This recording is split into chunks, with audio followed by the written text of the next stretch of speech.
لا الہ الا اللہ محمد رسول اللہ۔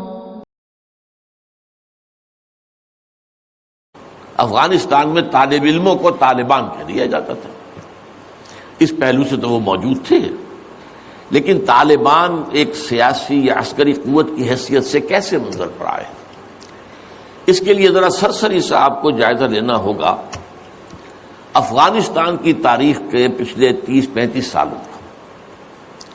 افغانستان میں آپ کو معلوم ہے کئی سو سال سے ایک بادشاہی نظام چل رہا تھا، اور اکثر و بیشتر بڑا اطمینان کے ساتھ چل رہا تھا، امن کے ساتھ چل رہا تھا۔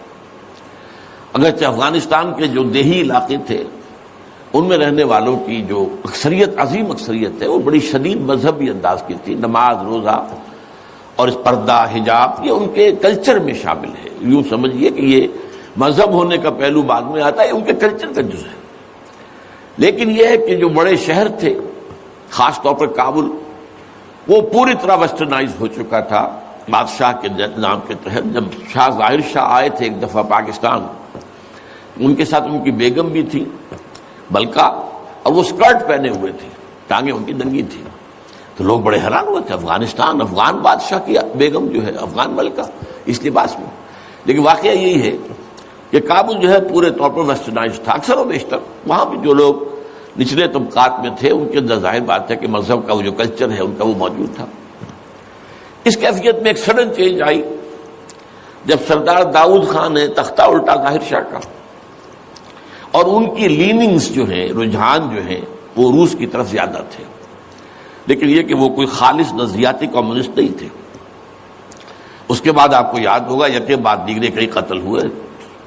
سردار داؤد کو کسی نے قتل کیا، پھر اس کو کسی اور نے قتل کیا، پھر کسی اور نے قتل کیا، اور اس کے بعد آخر میں کیا ہوا کہ روسی فوجیں اور کرمل جو تھا اس کے ساتھ روسی فوجیں آ گئی۔ تو یہ جو ایک تبدیلی ہوئی ہے، اس کے خلاف جو ہے اسلامی قوتوں کی طرف سے ریزنٹمنٹ آئی، اس لیے کہ اگرچہ ان تبدیلیوں کے دوران کمیونزم جو ہے وہ کم سے کم جو شہری علاقے تھے افغانستان کے، اس میں مضبوط قدم جما چکا تھا۔ پارٹیاں دو تھیں، پرچم اور خلق، لیکن ان دونوں کے درمیان فرق وہی تھا جو رشین ریولوشن میں مونشوکس اور بولشوکس کا تھا۔ پارٹیاں دو لیکن نظریہ ایک، کمیونزم ایک، قیادتیں دو جدا، دو پارٹیاں۔ اسی طریقے سے ان کی پارٹیاں دو تھیں، آپس میں ان کا جو ہے پاور سٹرگل بھی جاری تھی، لیکن کمیونزم کے اوپر وہ بالکل جو ہے پورے متفق تھے۔ اب یہاں پاکستان میں اس کا جو رد عمل ہوا اس کو سمجھیے، جو بہت صحیح ہوا۔ ابھی جب کہ وہ ریزسٹنس شروع ہوئی تھی اور روسی فوجیں نہیں آئی تھیں، ابھی گویا کہ ایک لوکل فینومینا تھا، گویا کہ سب کچھ جو ہے وہ افغانستان کے اندر، جس کو میلٹنگ پاٹ کہتے ہیں، اسی کے اندر تھا۔ تو اس وقت بھی ظاہر بات ہے کہ کمیونزم کے خلاف مسلمانوں کے اندر اور مذہبی مزاج کے لوگوں کے اندر ایک رد عمل شروع ہوا، ریزسٹنس شروع ہوا، اور ان میں خاص طور پر کالجوں اور یونیورسٹیوں کے طلباء کا حصہ بہت زیادہ تھا۔ یہ لوگ جو ہیں یا تو جماعت اسلامی کے زیر اثر تھے، اور یا زیادہ تر جو ہے الاخوان المسلمون کے زیر اثر تھے۔ انہی کے لیڈروں میں حکمت یار تھے، گل مدین حکمت یار، انہی میں احمد شاہ مسعود، اور ان دونوں کی بڑی گہری دوستی تھی، بہت گہرے ایک دوسرے کے ساتھ یہ گویا کہ کامریڈز تھے اور ساتھی تھے۔ پھر استاد ربانی، عبد الرسول سیاف، اس قسم کے لوگ، ان لوگوں نے جو ریزسٹنس موومنٹ شروع کی، تو یہاں بھٹو صاحب نے اس وقت بالکل صحیح قدم اٹھایا۔ ان میں سے بعض لوگوں کو دعوت دی، وہ آئے دارالحکومت میں، بھٹو صاحب کے مہمان رہے، ان کی پیٹھ تھپ کی کہ ٹھیک ہے کرو کوشش، اور یقیناً کچھ نہ کچھ جو ہے انہیں مدد بھی دی ہوگی، لیکن یہ کہ اس کے بارے میں مجھے معلوم کچھ نہیں ہے۔ اندازہ ہے کہ جب بلایا ہے، پیٹھ تھپ کی ہے، اس لیے کہ ظاہر بات ہے ان کو معلوم تھا یہ کہ اگر جو ہے یہاں پر کمیونزم آ گیا اور خاص طور پر روس اگر قابض ہو گیا تو پھر اس کا اگلا قدم پاکستان ہے۔ گویا کہ وہ جو صدیوں پرانا خواب ہے روسیوں کا، وہ زار کے زمانے کا خواب ہے کہ سائبیرین ریچ جو ہے وہ بہت ہی چاہتا تھا کہ کسی طریقے سے یہ افغانستان اور پاکستان کو رونگتے ہوئے اور وہ جو ہے بحیرہ عرب، عربین سی اور بحر ہند، انڈین اوشن کے گرم پانیوں تک پہنچ جائے. لہذا افغانستان میں قدم جم گئے تو ظاہر بات ہے کہ اس کے بعد اگلا ہدف جو ہے وہ پاکستان ہوگا. تو یہ صورتحال تھی کہ جس میں بھٹو صاحب نے جو قدم اٹھایا وہ بالکل صحیح تھا. بعد میں جب روسی فوجیں آ گئیں، اب ایک ریزسٹنس شروع ہوئی زبردست. ان میں سب سے پہلی ریزسٹنس جو ہے وہ در حقیقت جو جہاد شروع ہوا ہے وہ جہاد فی سبیل الحریت تھا. اس کی بنیاد مذہبی نہیں تھی بلکہ آزادی. اس لیے کہ افغان قوم جو ہے وہ غلام رہنے کی عادی نہیں ہے، اس کے لیے ذہناً تیار نہیں، جذباتی طور پر تیار نہیں. یہ پوری تاریخ کی حقیقت ہے. یہ چنانچہ اسی زمانے میں جب روس کے خلاف جنگ جاری تھی اور جہاد ہو رہا تھا افغانستان میں، تو مارگریٹ تھیچر ایک دفعہ آئی تھی پاکستان کے دورے پر، اور وہ طورخم پر جا کر انہوں نے خطاب کیا تھا کچھ لوگوں سے، جس میں بڑے تاریخی جملے مجھے آج تک یاد ہیں. We learnt our lesson and the Russians will also soon learn their lesson. Afghanistan کے بارے میں ہم نے سبق سیکھ لیا تھا. ہم نے بار بار فوج کشی کی اور فتح کیا لیکن اپنا قبضہ برقرار نہیں رکھ سکے. اسی طریقے سے بالفرض اگر روس نے قبضہ کر بھی لیا تو وہ یہاں رہ نہیں سکے گا. یہ سبق جو ہے ہم نے تو سیکھ لیا ہے، روسی بھی سیکھ لیں گے. بہرحال اس وقت جو صورتحال پیدا ہوئی اس میں ایک فیکٹر جو نیا آیا اس کو ذہن میں رکھیے. اس وقت پورے عالم اسلام میں احیاء اسلام اور نفاذ شریعت کا ایک جذبہ پروان چڑھ رہا تھا. یہ جذبہ شروع ہوا ہے کب؟ جب کہ کولونیل رول کا بستر طے ہونا شروع ہوا. یہ یورپین جو پاورز تھی انہوں نے اپنا بستر رول کرنا شروع کیا. تو جیسے جیسے مسلمان ممالک آزاد ہوئے ان کو یاد آیا، جیسے آدمی کو نیند سے اٹھے تو یاد آیا کہ میں نے کوئی خواب دیکھا تھا. یاد آیا کہ ہمارا بھی تو ایک نظام ہوتا تھا نا. یہ انگریزوں کے آنے سے پہلے یا ولندیزیوں کے آنے سے پہلے یا فرانسیسیوں کے آنے سے پہلے یا اطالویوں کے آنے سے پہلے یا اسپینیئرز کے آنے سے پہلے یہ آخر ہمارا ایک نظام تھا. تو اب ہم اس نظام کو دوبارہ قائم کریں. یہ ایک جذبہ تھا، اگرچہ مبہم تھا، واضح نہیں تھا. اور یہ کہ آج کے دور میں اسلامی نظام کیا ہوگا، کیسے ہوگا، اس کے کوئی واضح تصورات نہیں تھے، لیکن جذبہ موجود تھا. اسی کو علامہ اقبال نے جو ہے ابلیس کی زبان سے کہلوایا ہے، وہ ابلیس کی مجلس شورا میں، کہ ہے اگر کوئی خطر مجھ کو تو اس امت سے ہے، نہ مجھے جمہوریت سے کوئی اندیشہ ہے. ہم نے خود شاہی کو پہنایا جمہوری لباس، یہ تو ہم نے خود ہی اس کو ایک لباس اڑا دیا ہے شاہی کو، اور اسے جمہوریت کا رنگ دے دیا ہے.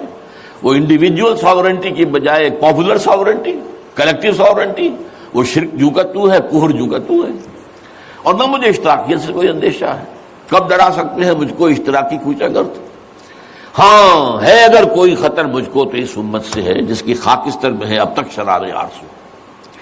یہ جو جذبہ تھا اور یہ جو تڑپ تھی، یہ اگرچہ پورے عالم اسلام میں تھی لیکن کہیں بھی اس کی کوئی کامیابی کی صورت نظر نہیں آ رہی تھی. جذبہ موجود تھا. اس وقت ایسا ہوا کہ جہاد افغانستان کو ایک تو اس جذبے نے سپورٹ کیا اور یہ جذبہ کھنچ کر آیا کہ شاید ہاں افغانستان کے اندر اب یہ کام عملاً ہو جائے گا. اس لیے پوری دنیا سے لوگ آئے، والنٹیئرز آئے، انہوں نے جانیں دی، انہوں نے وہاں پر محنتیں کی. اپنے کوئی انڈونیشیا سے چلا آ رہا ہے، کوئی برما سے چلا آ رہا ہے، کوئی فلسطین سے چلا آ رہا ہے، کوئی فلپائن سے چلا آ رہا ہے، کوئی تھائی لینڈ سے چلا آ رہا ہے، کوئی سعودی عرب سے چلا آ رہا ہے، کوئی مصر سے چلا آ رہا ہے، کوئی لیبیا سے چلا آ رہا ہے، کوئی چچنیا سے چلا آ رہا ہے. یہ سارے لوگ آئے وہاں، اس لیے کہ جذبہ یہ کہا گیا کہ یہ جہاد فی سبیل اللہ ہے. میں واضح کر چکا ہوں کہ میرے نزدیک وہ جہاد فی سبیل اللہ نہیں تھا.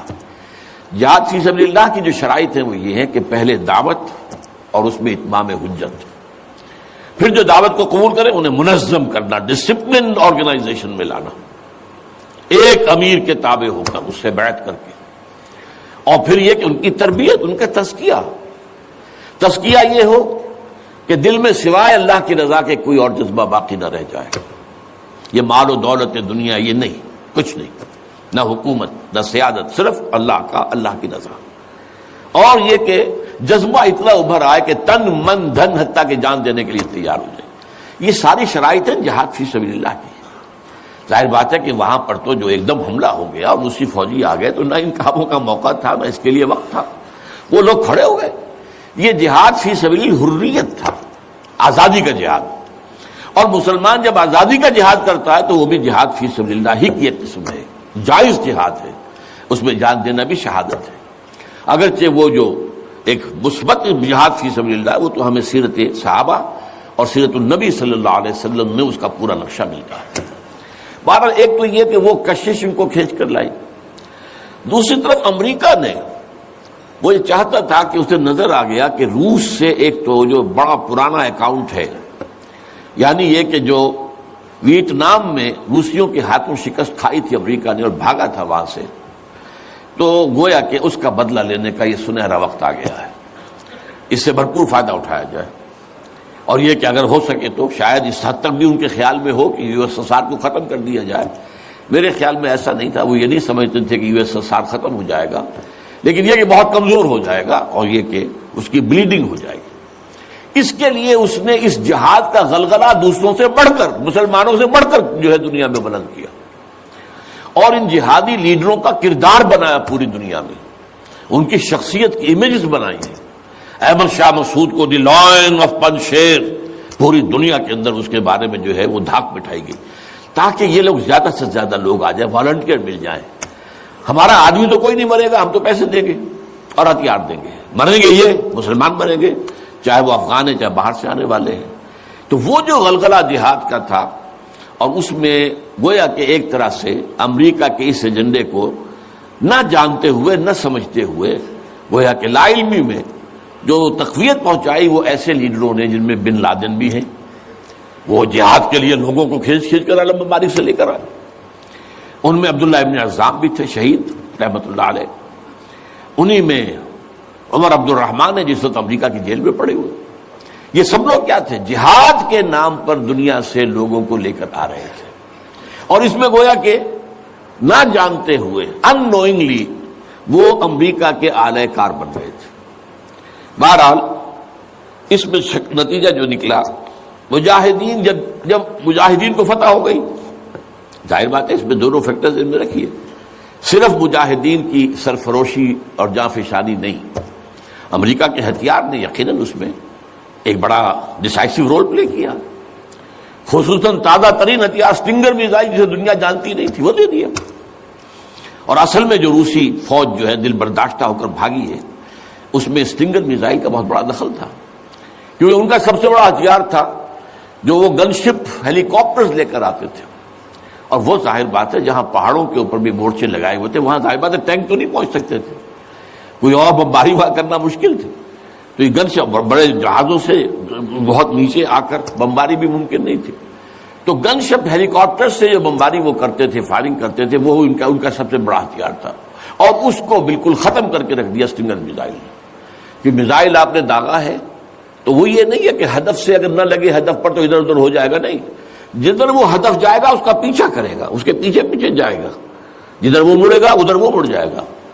دلمال کفر ہے سودار، جیسے وہ کفر جو ہے جو رخ موڑ لے تم بھی رخ موڑ لو، اور وہ تباہ کر دیتا تھا کل سے. تو یہ بہرحال جو بھی شکست ہوئی روس کو اور وہاں سے من چلا گیا، تو اس کے بعد امریکہ بھی فوری طور پر وہاں سے غائب ہو گیا. اس نے مجاہدین کے اندر گروپ بندی، باہمی کشاکش، یہاں تک کہ باہمی دشمنی کے بھی بیج بو دیے تھے. اور اس میں آئی ایس آئی بھی رول اس نے پلے کیا ہے. آئی ایس آئی یہ چاہتی تھی کہ یہاں کوئی ایک مضبوط ایسی حکومت نہ بن جائے کہ جس کو جو ہمارے پھر کنٹرول میں نہ رہے. لہذا آئی ایس آئی والوں کا جو بھی رول ہوگا نہیں صرف پاکستان کے لیے. لیکن یہ مجھ سے ایک مجاہدین لیڈرز میں سے ایک صاحب نے خود کہا کہ ہمیں لڑوایا آئی ایس آئی نے. میں نہیں کہہ سکتا کتنی اس میں درستی ہے اور کتنی غلطی ہے، لیکن امریکہ نے یہ کیا کہ لڑا کر ان کو بجائے اس کے کہ کوئی حکومت وہاں قائم کرواتا اور آرام کے ساتھ وہاں سے رخصت ہوتا، اس حکومت کو مستحکم کر کے، جیسے کہ وہ اپنا سر توڑ زور لگا رہا ہے عراق کے اندر کہ یہاں کوئی حکومت جو ہے وہ قائم ہو جائے، مستحکم ہو جائے، پھر یہاں سے ہم رفتہ رفتہ نکلے. وہ فوراً بھاگے. آپس میں وہ جو ہے دشمنی کے بیج بو کر. نتیجہ کیا نکلا؟ وہ جہاد فی سبیل اللہ فساد فی سبیل اللہ بدل گیا. وہ تباہی آئی ہے افغانستان پر جو پہلے نہیں آئی تھی، روسیوں کے ہاتھوں نہیں آئی تھی، خاص طور پر کابل میں. اصل تباہی و بربادی جو خانہ جنگی سے آئی ہے.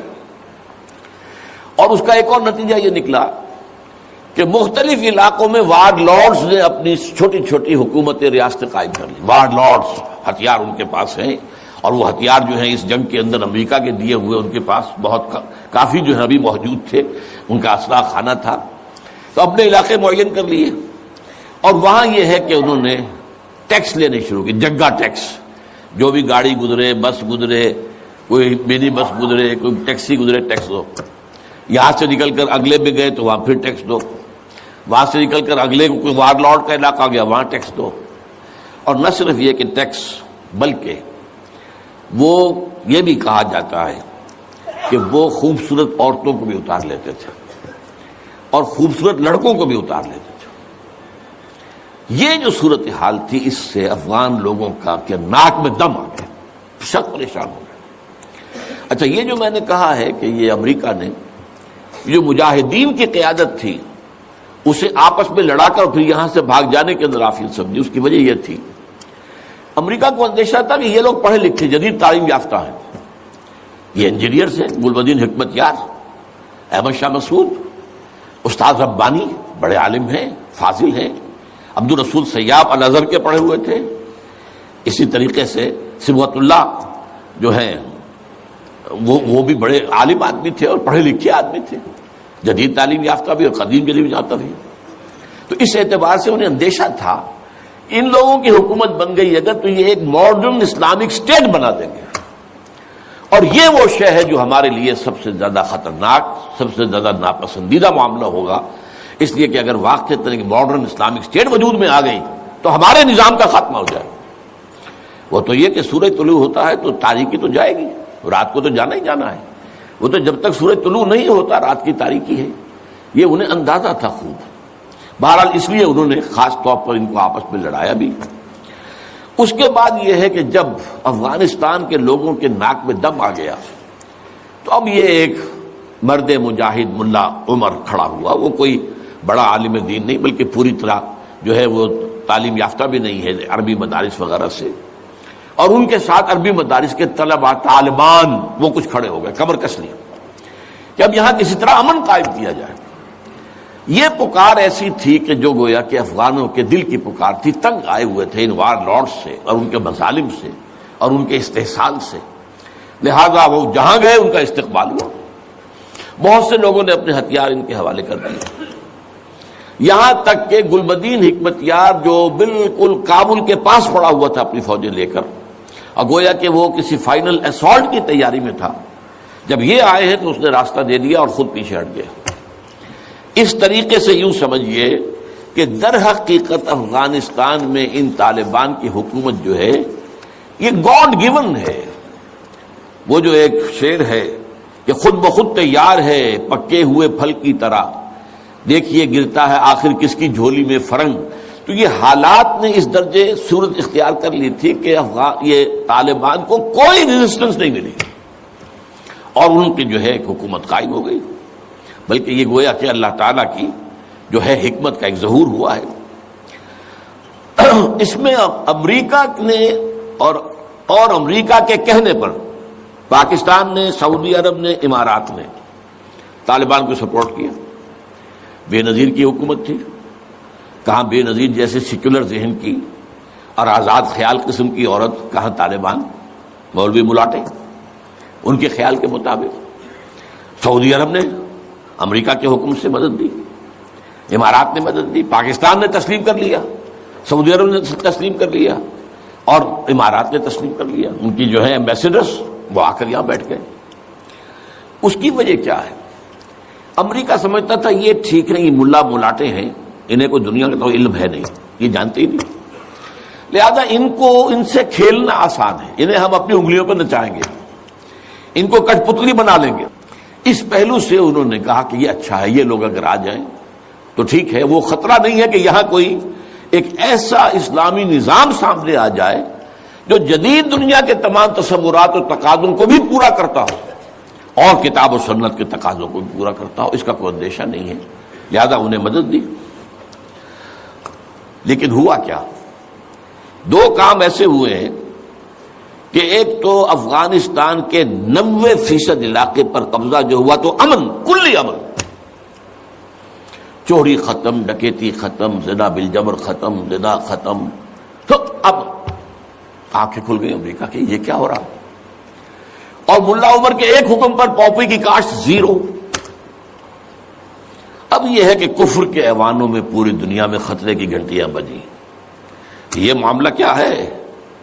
نارضت عشق کے خونی جگرے پیدا شد، حسن لرزید کے صاحب نظرے پیدا شد۔ یہ تو ہم جس سے ڈر رہے تھے، جس کا ہمیں خوف تھا، جس کا ہمیں اندیشہ تھا، وہ تو حقیقت سامنے آ رہی ہے۔ ابھی تو پورا نظام کی کوئی بات نہیں ہے، ابھی تو انہوں نے چند سزائیں نافذ کی ہیں، اس سے زیادہ تو ابھی ان کا کانسیپٹ بھی کوئی نظر نہیں آیا۔ ہم خود جب گئے ہیں وہاں پر، میں ایک وفد لے کر گیا ہوں، نہ ان کے ذہن میں کوئی سیاسی نظام کا کوئی واضح تصور تھا، نہ میں نے ان سے پوچھا آپ کے کوئی پارلیمنٹ مجلس شورا مجلس ملی کہ نہیں، کوئی نہیں ہے، نہ کوئی معاشی نظام کا ان کے سامنے نقشہ تھا۔ میں نے پوچھا کہ آپ کے یہاں بینک ہیں کہ نہیں ہے، میں نے کہا آپ اپنا پیسہ کہاں رکھتے ہیں؟ ہمارے پاس پیسہ ہے ہی نہیں۔ مطلب یہ کہ یہ کوئی نظام کی بات تھی نہیں، لیکن یہ کہ چوری کا ہاتھ کاٹنا، زنا کی سزا دینا، رجم کرنا، قتل کے بدلے قتل علی الاعلان میدان کے اندر، اور سر جو ہے قلم کرنا یا سینے کے اندر۔ ایک صاحب نے جو کہ آئی وٹنس تھے، انہوں نے دیکھا تھا کہ ایک شخص نے ایک دوسرے شخص کو قتل کیا سینے میں خنجر بھونک کر، اب اس کو پکڑ کر رسیوں سے باندھ کر لا کے ڈال دیا گیا اسٹیڈیم کے اندر، کھلا اور چھت لگے ہوئے لوگوں کے دیکھ رہے، اور اس کی بیوی سے، مقتول کی بیوی کے ہاتھ میں خنجر دے کر کہا گیا بھونکو اس کے سینے کے اندر، اس نے کیا۔ اب یہ جو مناظر ہیں، ان کو دیکھنے کے بعد کیا کہیں کوئی جرم رہ جائے گا؟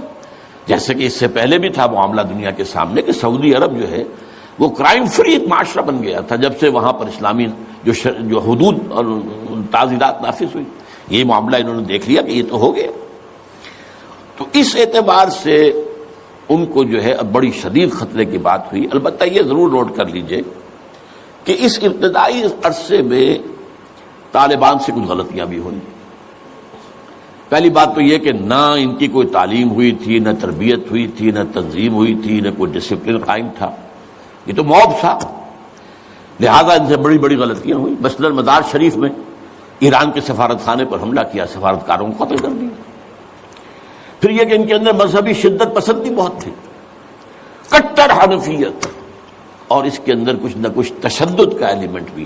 ظاہر بات ہے ان عام لوگوں کے ان پڑھ لوگ، اب ان کے ذہن میں جو چیزیں تھیں، داڑھی جو ہے سنت موقدہ ہے، نہیں رکھتا اس کو سزا دو، اور حجام جو ہے اس کا سر قلم کر دو اگر وہ شیونگ کرتا ہے تو۔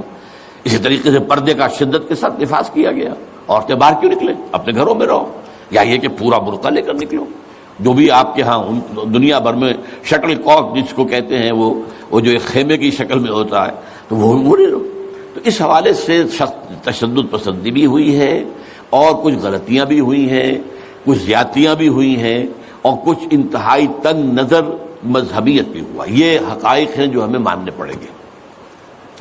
اب جب پوری دنیا کے اندر یہ ایک خطرے کی گھنٹیاں بج گئیں عالم کفر کے اندر کہ نارضت عشق کے خونی جگر پیدا شد، وہ تو آ گیا، خونی جگر رکھنے والا وہ تو سامنے آ گیا، وہ خطرہ جس سے ہم ڈر رہے تھے، کہاں رہے تھے۔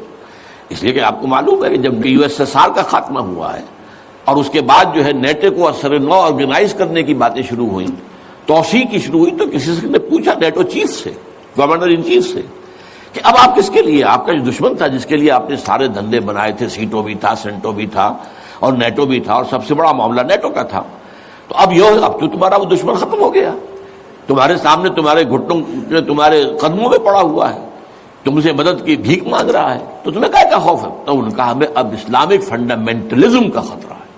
اس کے لیے گویا کہ they started to gird up their loins، اپنی جو ہے کمر کسنے کے لیے انہوں نے پروگرام بنا لیا۔ اور اس کے لیے نوٹ کیجئے 9/11 کا حادثہ فاجعہ خود کروایا، یہ ثابت شدہ حقیقت ہے اس وقت۔ اس میں طالبان کا تو خیر 0% بھی کوئی امکان نہیں، ان میں القاعدہ کا بھی کوئی حصہ نہیں۔ یہ ضرور معلوم ہوتا ہے کہ ان میں جن لوگوں کو انہوں نے اپنے آگے رکھ لیا تھا دنیا کو دکھانے کے لیے. کچھ نوجوان قسم کے جو پائلٹس تھے جنہوں نے چھوٹے چھوٹے جہازوں پر، چڑیوں جیسے جہازوں پر تربیت حاصل کی تھی، دکھانے کے لیے انہوں نے کیا ہے. ان میں سے کسی کا تعلق غالباً کوئی تعلق تھا جو کہ اسامہ ابن لادن کے ساتھ، جس پر کہ ان کو اس نے یہ کہہ دیا تھا کہ عنقریب ایک بہت بڑا واقعہ ہوگا. بس اس حد تک بات صحیح ہے. باقی قطعاً کوئی نہ اسامہ ابن لادن کا حصہ. یہ کروایا موساد نے، نیو کونز نے، CIA نے. کیوں کروایا؟ اس لیے کہ ان کے سامنے اب افغانستان کے اندر ایک بہت بڑی فوج کشی کرنے کے لیے ایک بہت بڑی طاقت کی ضرورت ہے. اور یہ بہت بڑی طاقت جو ہے اس کے لیے امریکہ کا جو پبلک اوپینین ہے تیار نہیں ہوگا جب تک کہ اتنا بڑا کوئی حادثہ نہ ہو جائے. اور دنیا کی بھی بڑی کولیشن نہیں بنے گی جب تک کہ اتنا بڑا کوئی حادثہ نہ ہو جائے. یہ انہوں نے خود کرایا. اس لیے کہ اس سے پہلے یہ ایک اور بات جو ہے وہ بیچ میں آ گئی ہے لیکن میں بیان کر دوں کہ یہ تو 90s کے اندر، لیٹ 90s میں بات ہو گئی تھی کہ امریکہ میں جو ٹاپ کے تھنک ٹینکس تھے وہ سوچ رہے تھے کہ 21ویں صدی میں امریکہ اس گلوب کی سپریم سپر پاور کیسے رہے، اپنی اس پوزیشن کو جو حاصل ہو گئی اس وقت اور بھی مضبوط کرے. ابھی رشیا اور چائنا تو اس کے دائرے اقتدار سے باہر ہے، ابھی بھارت بھی تقریباً باہر ہے، لیکن آگے بڑھا کر گلوبل پوری طرح. اور کیسے ہو یہ کہ اسے برقرار کیسے رکھے. تو اس پر ان کے تھنک ٹینکس تھے اور اسی پر ان کا ایک مقالہ شائع ہوا تھا، امریکہ نیڈز اے پرل ہاربر. امریکہ کو ایک پرل ہاربر جیسے واقعے کی ضرورت ہے. اب یہ تاریخی بات سمجھ لیجئے، امریکہ دوسری عالمگیر جنگ تک، سیکنڈ ورلڈ وار تک انٹرنیشنل معاملات میں کبھی آیا ہی نہیں تھا. وہ تو بڑے آرام سے تھا دو اوشنز کے درمیان، ادھر اٹلانٹک ہے ادھر پیسیفک ہے. ظاہر بات ہے کہ ان قریب کوئی دشمن ہے ہی نہیں، لہذا اسے تو اپنا معیار زندگی بہتر بناؤ، اپنے حالات بہتر بناؤ، اپنے انوائرمنٹس بہتر بناؤ، اپنا یہ کرو اپنا وہ کرو بس. سیکنڈ ورلڈ وار میں بڑی شدید ضرورت پیدا ہوئی الائز کو، جب جرمنی اور جاپان جو ہے بھرکس نکال رہے تھے کہ کسی طرح امریکہ کو آمادہ کیا جائے. چرچل بھی گیا، اس نے بھی خوشامدیں کی، یہ بھی کہا جان لو اگر ہم ختم ہو گئے تو نیکسٹ باری تمہاری ہوگی، پھر یہ نازی جو ہے تمہیں چھوڑیں گے نہیں. پھر بھی وہاں کی پبلک اوپینین جو ہے موبلائز ہونے کو تیار نہیں تھی. اب اس کے اوپر ایک کام یہ ہو گیا، جاپانیوں نے بہت بڑا بلنڈر کیا. پرل ہاربر پر ایک بہت دور دراز کی وہ بندرگاہ تھی جہاں امریکہ کا ایک بہت بڑا جو نیوی کا بیس تھا، اچانک اس پر حملہ کیا. بے شمار ان کے جہاز جو ہے غرق کر دیے، بے شمار لوگ مارے گئے اور بے شمار لوگ جو ہیں وہ زخمی ہوئے یا یہ کہ معذور ہوئے. اس پر غصہ چڑھا ہے امریکہ کو اور وہ سویا ہوا شیر جاگا ہے اور اس پر پھر وہ سیکنڈ ورلڈ وار میں آیا میدان میں. اور ظاہر بات ہے کہ جرمنی کو شکست اسی نے دی ہے اور یہ ہے کہ اسی کی فوجیں تھی کہ جو اتنی ہیں نارمنڈی کے ساحل کے اوپر اور اس کے بعد جو ہے پاسا پلٹا جنگ کا. تو اس اعتبار سے یہ خیال کیا گیا کہ کوئی نہ کوئی پرل ہاربر جیسا حادثہ اگر نہیں ہوگا تو امریکن پبلک اوپینین نہیں کھڑی ہوگی، نہ وہ خرچ جو ہے وہ اس کے لیے منظوری دینے کو تیار ہوں گے. آخر billions and billions and billions کا معاملہ ہوتا ہے، یہ کوئی ملینز کا تو نہیں ہوتا. لہذا اس کے لیے ظاہر بات ہے کہ وہ کانگریس اور سینیٹ اور یہ سب جو ہے یہ اگر اس کے لیے منظوری دیں تبھی تو ہوگا نا.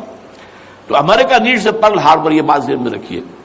اس لیے انہوں نے خود وہ پرل ہاربر امریکہ میں کرایا اور اس میں پھر پوری دنیا میں دہشت گردی کا خطرہ اور دہشت کا خوف، اور سب سے بڑھ کر امریکہ میں جو سیکیورٹی میجرز لیے گئے ہیں امریکہ میں ان کا آپ تصور نہیں کرتے. بلینز اور بلینز آف ڈالرز جو ایک شخص کی طرح سے لی جا رہی ہے. فون ٹیپ کرنے کی بھی اجازت دے دی گئی جو امریکہ میں نہیں تھا. وہاں جو پرسنل آزادیاں تھیں، انفرادی آزادیاں، ان کا بڑا چرچا تھا، وہ تو ان کا بڑا چیمپئن تھا. لیکن یہ کہ سارا جو ہے ان کی پرائیویسی کا بھی بیڑا غرق، ان کا یہ سب کچھ، ان کے اوپر پابندیاں اور جو کچھ بھی باہر سے آنے والے ہیں ان کا جس طریقے سے وہ اپنے ایئرپورٹس کے اوپر جو ہے تقریباً نیم برہنہ کر کے ان کی جو ہے تلاشی لینا، یہ سارا کچھ، اور اس پر جو انہوں نے اپنے پورا نظام بنایا انٹیلیجنس کا اور معلومات پہنچانے کا، اس کے اوپر ان کا بے شمار خرچ ہوا. بہرحال اس میں عیسائیوں کی صلیبی جنگ کا جذبہ بھی شامل کر دیا گیا. ایک امریکہ کی supreme soul, supreme power on earth ہونے کا مقصد۔ نمبر 2، صلیبی جنگ کا جذبہ سویا ہوا، اسے بھی جگایا۔ یہ بش نے بھی کہا تھا، لیکن بعد میں اس نے کہا غلطی ہو گئی، اس نے لفظ واپس لیا تھا، کروسیڈ۔ لیکن یہ ہے کہ فلاڈلفیا، یہ جو امریکہ کا ایک اہم شہر ہے، وہاں سے ایک شائع ہوتا ہے ماہنامہ فلاڈلفیا ٹرمپٹ، اس کے مدیر نے، یہ پروٹیسٹنٹس کا ہے، اور جو ایونجلسٹ کہلاتے ہیں وہاں پر، جو کہ خاص طور پر پرچارک ہیں انجیل کے، یہ ان کا رسالہ ہے۔ اور انہوں نے یہ لکھ دیا تھا، یہ میں نے اپنے 2 کتابچوں میں کور پر شائع کیا ہوا ہے، وہ بہت خوبصورت، کہ ڈوم آف دی راک جو ہے، جو گنبد سقرا ہے، تو اس کے اوپر جو ہے بڑا خوبصورت تصویر دے کر کہ many people think that crusades are a thing of the past, over forever, but they are mistaken۔ تو دنیا میں تیاری ہو رہی ہے لاسٹ کروسیڈ کی، یہ اس کے اپنے الفاظ ہیں، اور یہ پورا ایک مکتبہ فکر ہے، ایک پورا ان کا جو ہے بہت آبادی کے اندر بہت انفلوئنشل حصہ ہے۔